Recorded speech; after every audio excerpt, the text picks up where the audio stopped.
సంవత్సరాల తరబడి ఎన్ని మందులు వాడినా మీ మోకాల నొప్పులు తగ్గట్లేదా? ప్రాణ పెయిన్ క్లినిక్ లో అత్యాధునిక చికిత్స. ప్రస్తుతం మనతో పాటు ఉన్నారు తిరుమల తిరుపతి దేవస్థానం మాజీ ప్రధాన అర్చకులైనటువంటి రమణ దీక్షితులు గారు. ఒక్కసారి తిరుమల తిరుపతి లడ్డూ ప్రసాద వివాదంపై ఆయన ఏమంటారో ఆయన మాటల్లోనే విందాం. సార్ నమస్తే అండి. సార్, లడ్డూ ప్రసాద వివాదం అంటే దాంట్లో కల్తీ జరిగింది అనేది వింటుంటే చాలా బాధాకరమైనటువంటి విషయం. హైందవ సమాజం మొత్తం కూడా బాధపడుతున్నటువంటి సంఘటన, ఆశ్చర్యం. అలాగే అసలు ఏం జరుగుతుంది, ఏం జరిగింది, ఎందుకు జరిగిందో కూడా అర్థం కానటువంటి పరిస్థితులు. మీరు చాలా సంవత్సరాలు అక్కడ ప్రధాన అర్చకులుగా స్వామివారి దగ్గర చేస్తున్నారు కాబట్టి మీరు చెప్పండి సార్, అసలు అట్లాంటి అవకాశం ఉంటుందా? ఒకవేళ ఉంటే ఎలా జరిగి ఉండొచ్చు? దీనికి పరిష్కారం ఏంటి సార్? భక్తులందరికీ చాలా విచారకరమైన, దుఃఖకరమైన విషయం కూడా. నా పట్టుకు నాకే ఇది చాలా పెద్ద షాక్ లాగా వచ్చింది. ఎన్ని రోజులుగా మనం కల్తీ అయిన నెయ్యితో తయారు చేసిన ప్రసాదాలు స్వామివారికి మనం నైవేద్యం పెడుతున్నాము మన చేతులతో అనేది నాకు చాలా బాధ కలిగించిన విషయం. మన ఇంట్లో మన పిల్లలకు, మన తల్లిదండ్రులకే మనం కల్తీ అయిన ఆహారం అయితే పెట్టం కదా.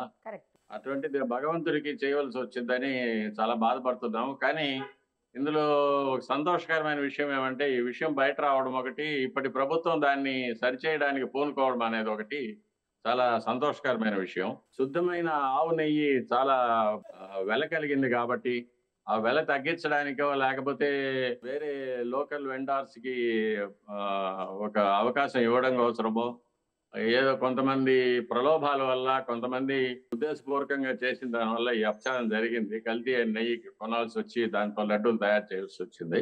బేసిక్ గా అటువంటి వారికి సనాతన ధర్మం మీద, ప్రాచీన సాంప్రదాయాల మీద నమ్మకం లేకపోవడం, భగవంతుని మీద నమ్మకం లేకపోవడం, భక్తి లేకపోవడం, తర్వాత వచ్చే కోట్లాది మంది భక్తుల యొక్క మనోభావాల మీద కూడా ఒక గౌరవం లేకపోవడం, ఇవన్నీ కూడా కారణాలుగా ఉంటాయి. నా 50 సంవత్సరాల అనుభవంలో ఇలాంటిది ఎప్పుడు జరిగింది లేదు. కానీ ఇప్పటి ప్రభుత్వం అనుమతిస్తే ఇది కాకుండా ఇంకా కొన్ని అర్చక వ్యవస్థల్లో, ఆగమ వ్యవస్థల్లో అప్పుడు జరిగిన కొన్ని ఆలోచన లేని మార్పులన్నింటినీ కూడా సరిచేసి ఆలయానికి పూర్వ వైభవం తీసుకొచ్చి వచ్చే తరాల వాళ్ళకి ఆలయాన్ని పవిత్రంగా అందించడానికి నా ప్రయత్నం నేను చేస్తాననేది నేను ముఖ్యమంత్రి గారితో విన్నవించుకుంటున్నాను. స్వామి, ఇట్లాంటి అవకాశం అంటే చాలా రకరకాలైనటువంటి పరీక్షల అనంతరం మాత్రమే ఆ నెయ్యి కానీ ఏదైనా సరే అక్కడ వాడే పదార్థాలు వాడుతూ ఉంటారు. అలాంటిది అంత భయంకరంగా జంతు పదార్థాలని, ఏదైతే కొవ్వు ఉంటుందో దాన్ని, అలాగే ఫిష్ ఆయిల్ అంటున్నారు, ఇలాంటివన్నీ లోపలికి వచ్చే అవకాశం ఎలా ఉంటుంది స్వామి? అసలు ఈ 5 సంవత్సరాలు కూడా ఒక నియంత రాజ్యం జరిగిందమ్మా గుళ్ళో ఒక అధికారి వల్ల. అందువల్ల ఎవరు నోరు తెచ్చి మాట్లాడలేకపోయారు. నేను వెళ్ళి అదే అధికారిని కలిసి, అదే చైర్మన్ గారిని కలిసి చెప్పినా కూడా వాళ్ళు నా మాటలు లెక్క పెట్టలేదు. జరిగింది ఏదో జరిగిపోయింది, దాన్ని పూర్తిగా వాళ్లే బాధ్యత వహించాలి. స్వామి, పోటు అనేది చాలా పవిత్రంగా చూస్తారు. అక్కడికి వచ్చే ప్రతిదీ కూడా చెకింగ్ అయ్యే వస్తుందని అంటున్నారు. మీరు కూడా అక్కడ రెగ్యులర్ గా ఉండేవాళ్ళు కాబట్టి మీకు మొత్తం తెలుస్తుంది అక్కడిది. కానీ ఎవరు మాట్లాడే పరిస్థితి లేదమ్మా, ఎవరు ఏది ఎత్తి చూపే పరిస్థితి లేదు కాబట్టి అందరూ భయభ్రాంతులుగా ఉండిపోయారు కాబట్టి ఏ విషయాలు బయట రాలేదమ్మా ఆ టైంలో. స్వామి, చాలా పవిత్రంగా చూస్తాము. చిన్న పిల్లలకు కూడా ఆ లడ్డు చాలా ఇష్టంగా తింటారు. తర్వాత మొత్తం లడ్డు అంతా కూడా తినేస్తుంటారు పిల్లలు కూడాను. స్వామివారికి పెట్టడంతో పాటు చిన్న పిల్లలకు కూడా ఇప్పుడు రకరకాలైన, మనందరం కూడా పవిత్రంగా భావించేటువంటి లడ్డు, కొన్ని కోట్ల మంది అది.